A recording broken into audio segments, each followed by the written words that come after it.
Viva Voz, com Vera Magalhães.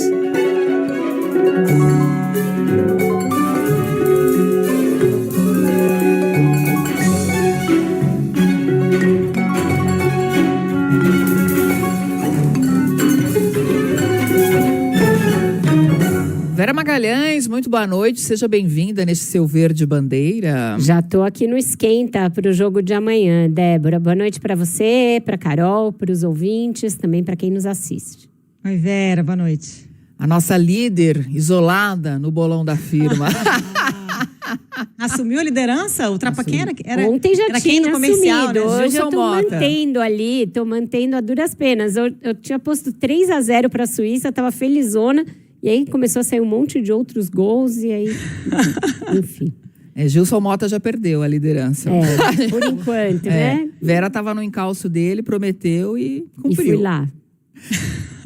Bora para Brasília, que o Ender já está falando para a gente correr, porque tem informação importante para a gente repercutir aqui, né? A operação, o líder do governo no Senado, Jacques Wagner, foi alvo de uma operação. Samantha Klein traz as informações, as repercussões dessa operação. E Samantha, boa noite novamente.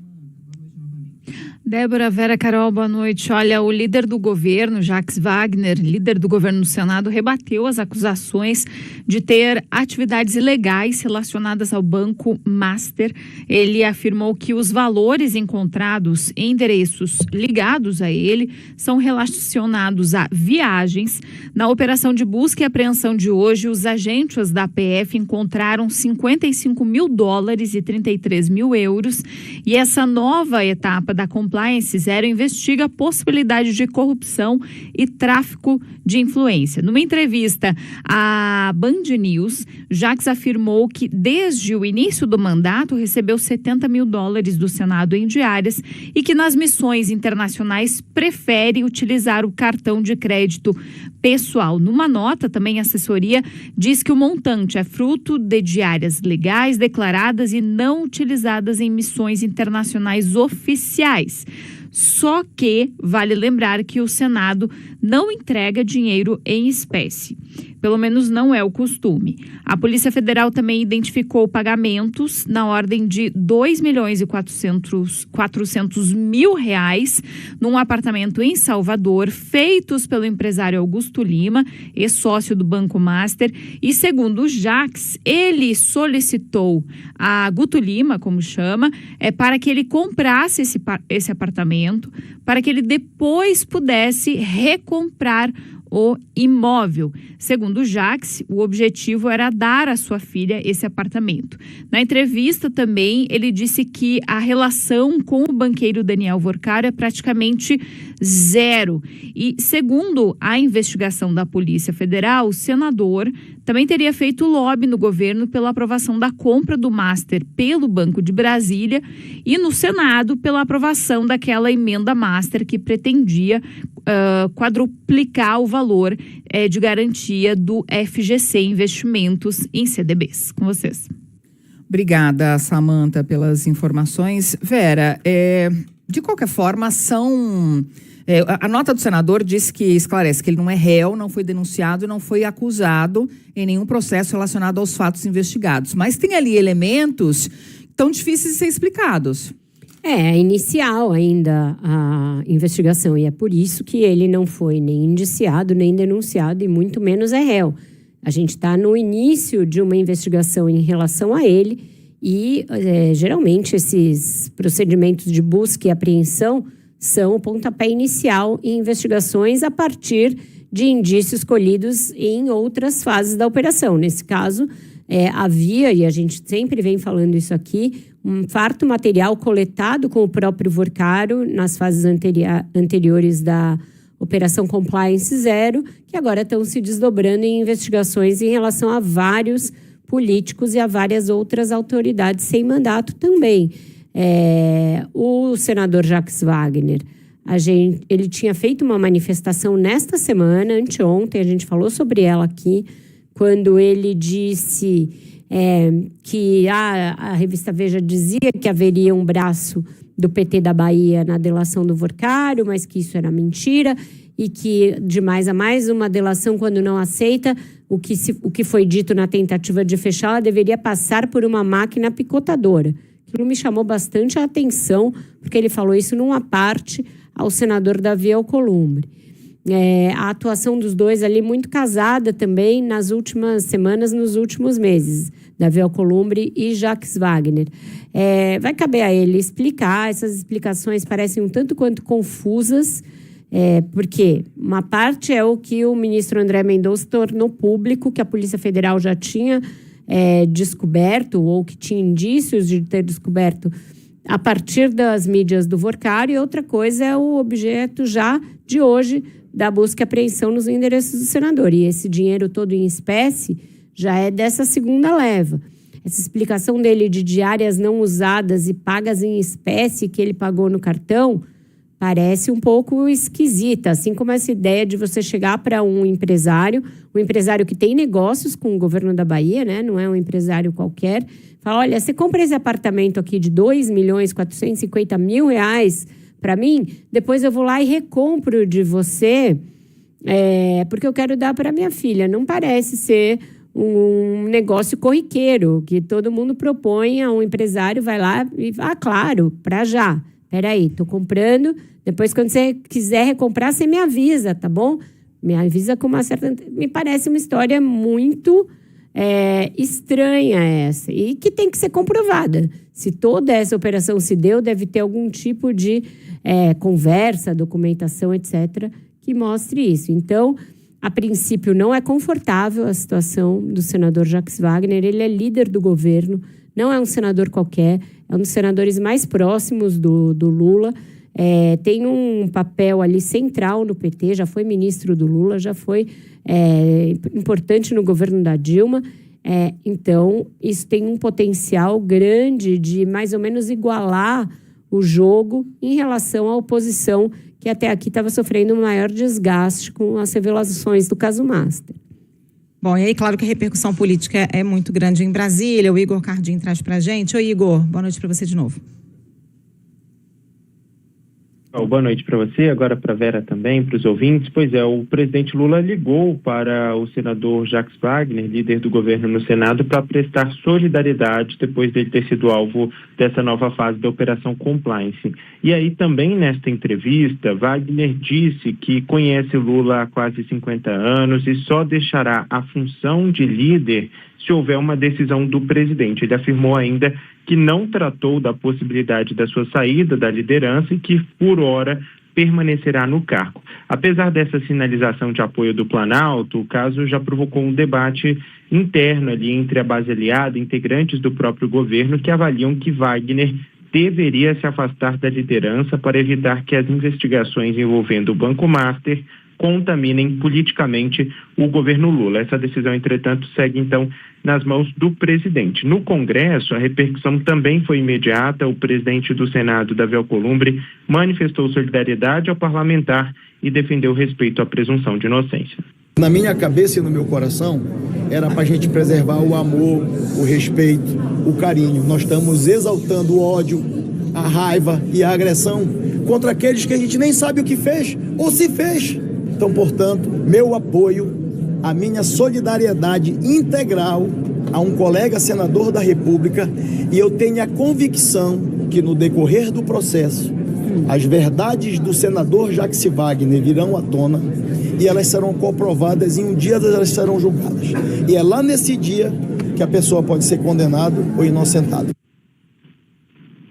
A bancada do PT no Senado divulgou também uma manifestação pública de apoio ao líder do governo e o presidente, inclusive, do PT, Adinho Silva, também saiu em defesa de Wagner, afirmou que o partido apoia as investigações e confia que o senador demonstrará a inocência. Os pré-candidatos à presidência, Flávio Bolsonaro e Romeu Zema, também defenderam a ampliação à investigação por meio do Congresso com a instalação da CPI e buscaram associar o episódio ao governo federal, como fez a oposição também no Senado, intensificando essa ofensiva política, principalmente nas redes sociais, tentando colar a operação à imagem do governo. Débora, Vera e Carol. Obrigada, Igor. A gente tem de lado um PT e o senador Davi Alcolumbre saindo em defesa de Jacques Wagner, né? Agora, isso acaba gerando desconforto até para a base governista, né? Tem parlamentares do próprio PT defendendo a investigação. Um grande desconforto, porque eles estavam preparados para ir com tudo para cima do Flávio Bolsonaro, em razão do caso Master, do envolvimento dele direto, né, pedindo dinheiro para o Daniel Vorcaro para ajudar a custear o filme Dark Horse e também de aliados seus lá no caso do Rio Previdência. E agora se revela um caso de magnitude semelhante, não igual, porque no caso é um próprio pré-candidato à presidência e agora é um aliado do presidente Lula, mas de uma seção muito importante do PT. A Bahia é o principal estado petista, em que o PT governa há muitos anos, está no terceiro governador já petista consecutivo. O primeiro foi o Wagner, depois o Rui Costa, e agora está no governador Jerônimo Rodrigues, e a gente não sabe o potencial que isso tem de se espraiar também para esses outros líderes petistas da Bahia, e que tipo de negociação vai se revelar que foi feita ali para que o Master entrasse nesse rentável mercado, negócio de fazer o crédito consignado para os servidores do governo baiano, que depois se ampliou para outras modalidades, para além dos servidores. E tudo isso por iniciativa política do próprio... O Wagner teve participação do governo da Bahia, enfim. Então tem aí todo um novelo para ser desenrolado, que não é nada tranquilo e nada simples para o PT numa campanha, e que vai ser usado certamente pela direita para nivelar as situações, para tentar dizer que está todo mundo mais ou menos no mesmo barco. E o PT vai pagar mais caro se Jacques Wagner for mantido como líder do governo? Eu acho que o estrago está dado da mesma maneira, Débora. É claro que ele fica um pouco desgastado para tocar a agenda do governo de agora em diante. Mas a gente sempre precisa lembrar que tem agora um break, uma espécie de pausa na agenda legislativa. Tem ainda de importante para votar a escala 6x1, e talvez isso acabe comprometendo. Mas a gente tem aí o apoio do próprio Davi Alcolumbre, porque um deu apoio para o outro. Então, no dia a dia, na operação, não acho que influencie tanto. O desgaste é mais simbólico para a opinião pública. Muito bem, a gente faz uma pausa no Viva Voz, você fica com o noticiário local e, na volta, a gente vai falar sobre o plano de segurança que foi lançado hoje pelo senador Flávio Bolsonaro, que é pré-candidato à presidência da República. Viva Voz de volta. Bruna Barbosa tem informações ao vivo de São Paulo, o plano de segurança que foi divulgado hoje por Flávio Bolsonaro. Oi, Bruna, boa noite. 12 medidas, Débora. Boa noite para você, Carol e Vera. Esse pacote foi apresentado para a área de segurança pública e são medidas que podem virar propostas de campanha. Plano elaborado com a participação do senador Sérgio Moro, do PL, e do deputado federal Guilherme Derrite, do PP, ex-secretário de Segurança Pública aqui de São Paulo. Entre as principais medidas apresentadas estão castração química de estupradores, a possibilidade de condenar jovens a partir de 14 anos que cometem homicídio e tráfico de drogas e mudanças na legislação para endurecer penas. Flávio também prometeu criar 5 novos presídios federais de segurança máxima, inspirados no modelo adotado por El Salvador. O pacote ainda prevê o endurecimento de medidas contra facções e para combater o tráfico internacional de drogas. Durante o evento, o senador também fez críticas ao governo do presidente Lula, do PT, e procurou acenar para o mercado financeiro. Ele diz que confia muito no mercado e defendeu uma mobilização conjunta de diferentes fatores, de diferentes setores da sociedade para combater o crime organizado. Eu quero aproveitar a sua fala para pedir a unidade aqui de todo o mercado financeiro, não apenas da Faria Lima, para nós nos unirmos para asfixiar financeiramente essas organizações narcoterroristas, o que prova que o que a gente está falando aqui não é para fazer uma política de segurança pública focada nas pessoas que são pobres, não. É para as pessoas que têm dinheiro também. Tem que ter uma unidade, uma união de todos nós para combater todos os tipos de crime onde quer que eles aconteçam. O plano também prevê monitoramento por tornozeleira eletrônica de agressores de mulheres e medidas de endurecimento contra feminicídios. É uma estratégia que mira recuperar o eleitorado feminino, segmento que o senador tem perdido apoio de acordo com as últimas pesquisas de intenção de voto. Apesar de serem apresentados nos bastidores como os coordenadores da pré-campanha de Flávio aqui em São Paulo, nem o governador Tarcísio de Freitas do Republicanos, nem o prefeito Ricardo Nunes do MDB participaram do evento. Hoje, Tarcísio está no litoral sul paulista, cumprindo agendas, retorna a São Paulo amanhã, e Nunes participava de compromissos externos no momento desse evento. Reservadamente, alguns aliados me criticaram ali o governador Tarcísio de Freitas e disseram que o governador deveria ajudar quem está precisando nesse momento de campanha. Débora. Obrigada, Bruno. O governo de São Paulo faz esse monitoramento, né, de agressores de mulheres com tornozeleiras. Mas entre essas medidas aí anunciadas, Vera, algumas bem polêmicas, né? Mas que têm apelo em parte da sociedade. Exato, é aquele léxico padrão da direita para a segurança pública, né? Dá para você fazer um prompt ali de inteligência artificial que ele está usando as palavras-chave que atraem a direita. Então, redução da maioridade penal, essa coisa da castração química, que é uma coisa que a senadora Damares Alves defende faz bastante tempo, e outros expoentes da direita, essa ideia de endurecimento de penas como a principal política de enfrentamento à violência, né, sem estruturar uma política preventiva anterior a ela, que passe aí por uma série de outros investimentos em inteligência, investimentos também na área social, na educação, etc. E quanto aos presídios federais, me chamou a atenção essa informação que ele vendeu ao mercado, que a Bruna nos trouxe, porque o Brasil tem hoje 5 presídios federais. Ele está prevendo, no curso de 4 anos, de um mandato, simplesmente dobrar o número de presídios que existem. Desses 5 presídios federais, 4 foram construídos nos governos do Lula, no governos Lula 1 e Lula 2.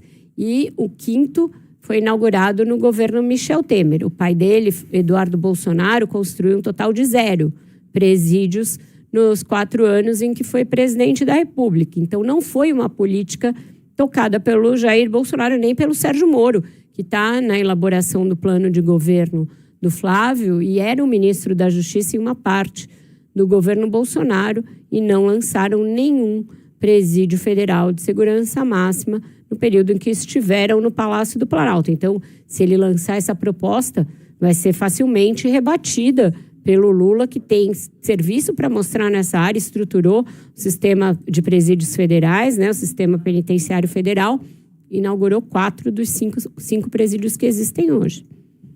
Muito bem, a gente faz mais uma pausa, você fica com o noticiário local, já tem Thiago Bronzato, diretor da sucursal de Brasília, do Jornal Globo, para a gente falar mais sobre a operação que teve como alvo o senador Jacques Wagner. 6h34, Viva Voz de volta. O ouvinte que costuma nos acompanhar está reparando que nossos horários estão um pouquinho diferentes nesse período da Copa. Os intervalos comerciais mudam porque a gente está transmitindo muitos outros jogos, alguns dias não tem Viva Voz. E já está na linha com a gente um pouco mais cedo, portanto, Thiago Bronzato, diretor da sucursal do Globo em Brasília. Boa noite, Bronzato. Boa noite, Vera. Boa noite, Débora. Boa noite, Carol. E boa noite aos ouvintes. Boa noite. Oi, Bronzato. Bronzato, a gente estava falando agora dessa nova frente aí, né? Dessa nova fase da Compliance Zero que atingiu em cheio o líder do governo, o senador Jacques Wagner. Queria te ouvir a respeito da relevância, de qual é o impacto dessa fase da operação para o governo, para o PT e também para o Lula nas eleições. Pois é, Vera, a operação revelou que, além de multipartidário, o esquema do Master também tinha muito afeto envolvido entre políticos e banqueiros, né? A investigação mostrou que o Augusto Lima, o sócio do Daniel Vocaro no Master, convidou o Jacques Wagner para viajar em uma aeronave até uma ilha particular, conhecida como Ilha da Paixão, e ofereceu ingressos no camarote do show da cantora Taylor Swift. Além disso, Augusto Lima teria dado uma ajudinha à camarada também para o parlamentar comprar um imóvel de R$2,5 milhões num dos bairros mais valorizados de Salvador, e também repassado por meio do Master 11 milhões de reais para a nora do senador. Não foi por acaso que Augusto Lima escreveu uma mensagem para o Jacques Wagner dizendo que ele fazia parte da sua história. Um dos negócios do banqueiro era a operação do cartão consignado Credit Sexta, que foi privatizado e comprado por Augusto Lima quando Jacques Wagner era secretário responsável por essa área no governo da Bahia. Talvez por isso o Jacques Wagner tenha batido tanto no peito recentemente e dito que não haveria nada contra ele na delação do Daniel Vocaro. Até porque, nesse caso, a relação mais sensível do senador do PT não era exatamente com o Vocaro, era com Augusto Lima. E aí que o caso ganha uma proporção política, porque o Jacques Wagner ele não é um senador qualquer da base aliada. Ele é o líder do governo no Senado, amigo pessoal de Lula, e um dos poucos petistas que hoje não precisa bater na porta para falar com o presidente. O Jacques Wagner ele foi o responsável por indicar o ex-ministro da Casa Civil do Lula, o ministro da Justiça, alguns cargos de confiança na Petrobras, e quando preciso, ele também pressiona o Lula em público. É um dos poucos que consegue fazer isso. Por isso, a operação hoje tem sim um custo político para o governo Lula, que não pode também rifar o Jacques Wagner em praça pública. Porque se o líder do governo no Senado, onde o presidente já patina, fica fragilizado, o Palácio do Planalto pede musculatura para bater de frente com o presidente do Congresso, Davi Alcolumbre, que isso, por sua vez, saiu em defesa do Jacques Wagner. Então, Vera, neste momento, rifar o líder do governo no Senado seria meio que amputar um dos braços da articulação política do Planalto. Por outro lado, defender também demais o Jacques Wagner pode colar em Lula o escândalo do Master. Virou um dilema difícil para o presidente lidar neste momento. Agora, a gente está mal de afeto, hein, Bronzato? A gente achando que é legal, que tem muitos amigos legais, e ninguém está dando nada para nós, né? Exatamente, não ganhei nem o ingresso de camarote, nem nada, nem fui convidado para uma Ilha da Paixão. Como é que essa operação impactou as campanhas? Olha, Débora, a operação da PEV envolvendo Jacques Wagner deu à campanha do Flávio Bolsonaro aquilo que ele mais precisava nos últimos tempos, um alívio, segundo palavras dos próprios aliados do Flávio. Até ontem, o escândalo do Master pesava mais sobre o Flávio, por causa das mensagens que ele trocou diretamente com o Daniel Vocaro sobre o financiamento do filme sobre Jair Bolsonaro. Mas hoje a Polícia Federal bateu na porta do líder do Lula no Senado. O Flávio acabou ganhando mais munição para atacar o PT e também o governo Lula. A estratégia da campanha do Flávio focou mais em fazer novos vídeos com inteligência artificial para relacionar o escândalo do Jacques Wagner e Master com o Lula e o PT. O objetivo do Flávio agora é mostrar que o PT e o Lula também, assim como ele, estão envolvidos no caso do Master. O objetivo é mostrar mais que o Flávio não quer dizer que o Flávio esteja puro na história, mas é convencer também o eleitor de que o outro lado, que está do ringue eleitoral, tomou também o mesmo banho de lama que o Flávio. Por outro lado, a campanha do PT vai insistir no discurso de que há uma diferença entre os dois casos. Isso porque o Flávio ele foi atingido diretamente pelo escândalo, porque tem mensagens dele falando diretamente com o Vocaro sobre o financiamento do filme de Jair Bolsonaro. Não pode dizer a mesma coisa do Lula, e o PT vai insistir nisso, dizendo que o presidente nunca mandou qualquer zap para o Vocaro e não tem nenhuma relação com um banqueiro, ao contrário do Flávio. O resultado desse cabo de guerra, Débora, é que a eleição entra numa fase mais pantanosa. E o Flávio, ele ganha um certo fôlego no momento, mas ele não se livra da crise. Até porque, até agora, ele não apresentou as prestações de contas da campanha do filme. O Bronzato, o ministro André Mendonça, disse essa semana que tem mais coisa por vir. O que a gente pode esperar aí, próximos passos do caso Master? Olha, Carol, o caso Master virou uma investigação em camadas, né? Uma mensagem leva a um político, que leva a um operador, que leva a um fundo, que leva a uma conta, que leva ao show da Taylor Swift. Então, cada vez mais que você vai descamando a investigação, você vai revelando fatos novos. E foi assim com Jacques Wagner, com Ciro Nogueira, com Cláudio Castro, que foram alvos dessa investigação. E exatamente por isso, os investigadores rejeitaram a segunda proposta de delação do Daniel Vocaro. porque o banqueiro não estava disposto a contar tudo que ele sabia e também estava preservando a sua relação de amizades. E o ministro André Mendonça deixou bem claro nessa semana que não quer delação seletiva. Por isso, só resta um caminho para o Daniel Vocaro, tentar uma terceira colaboração que conte tudo que sabe, mas o banqueiro segue muito relutante.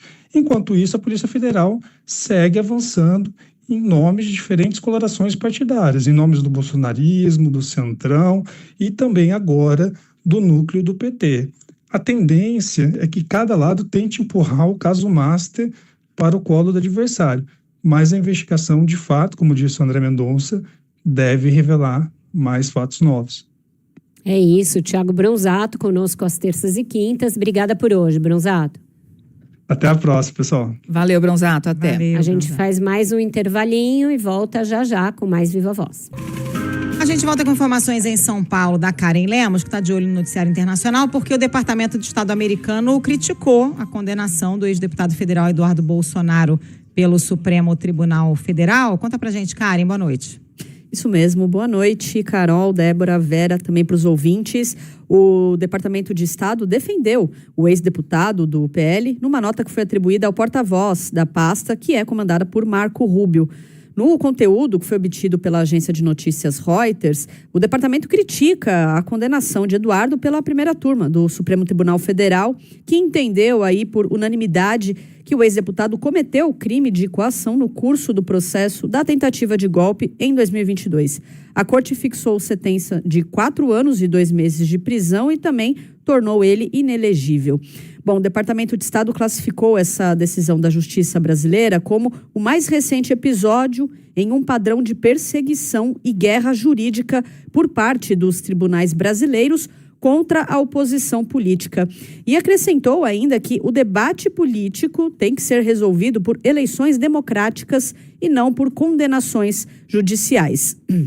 Bom, o julgamento desse caso, no julgamento, o relator da ação, que é o ministro Alexandre de Moraes, pontuou que houve grave ameaça de sanções ao Brasil e também às instituições, no caso a Justiça.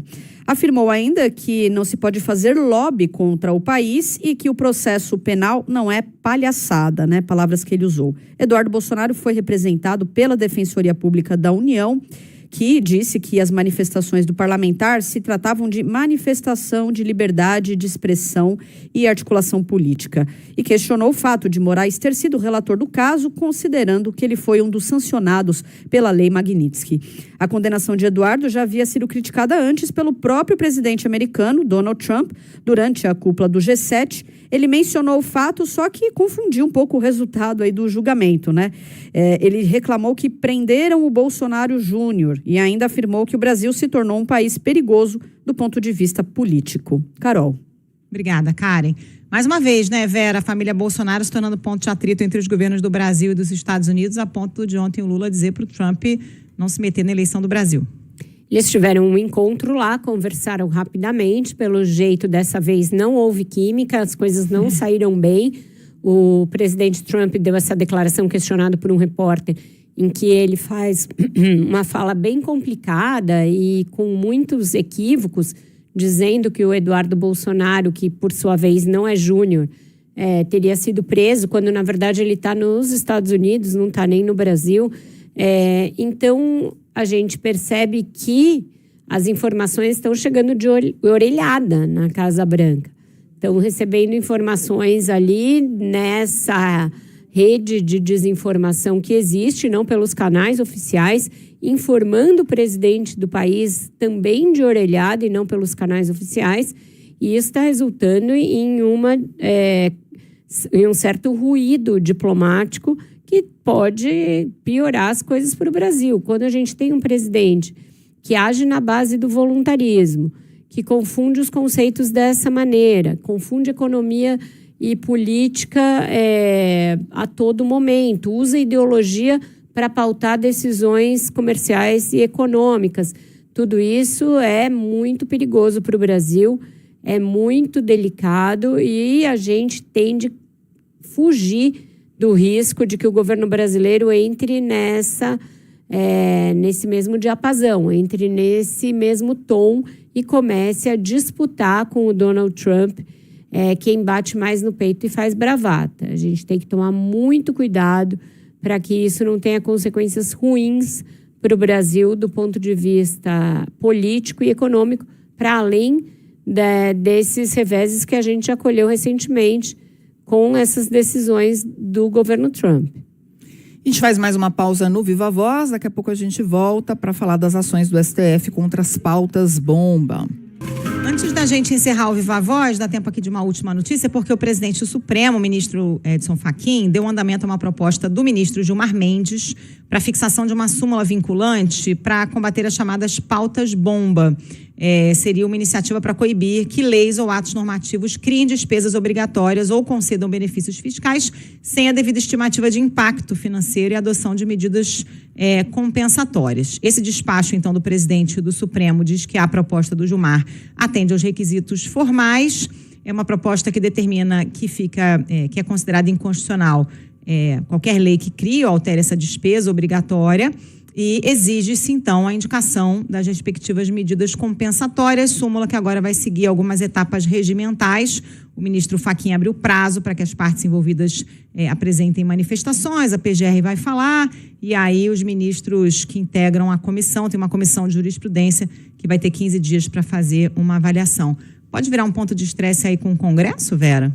Acho que não, Carol. O que eles estão normatizando é o que a Constituição e a Lei de Responsabilidade Fiscal já prevêem.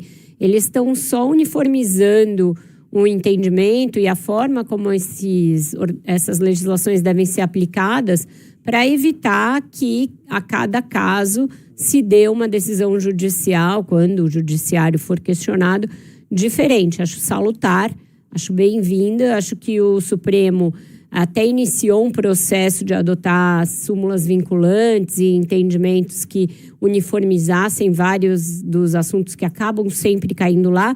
Nos últimos anos, parou um pouco, paralisou um pouco esse processo, mas é um processo necessário diante da judicialização gigantesca que existe no Brasil e ajuda também a conter um pouco o ímpeto do Congresso e do governo para aprovarem gastos a cada dia, praticamente, ao bel prazer e atendendo a conveniências, muitas vezes eleitorais, em desacordo com o que prevê a Lei de Responsabilidade Fiscal, que é uma das leis mais civilizatórias que a gente tem no Brasil, uma das que foram mais bem-vindas quando criadas ainda lá no governo Fernando Henrique Cardoso, e que, se a gente não cuidar, acaba caindo em desuso. Então, acho importante.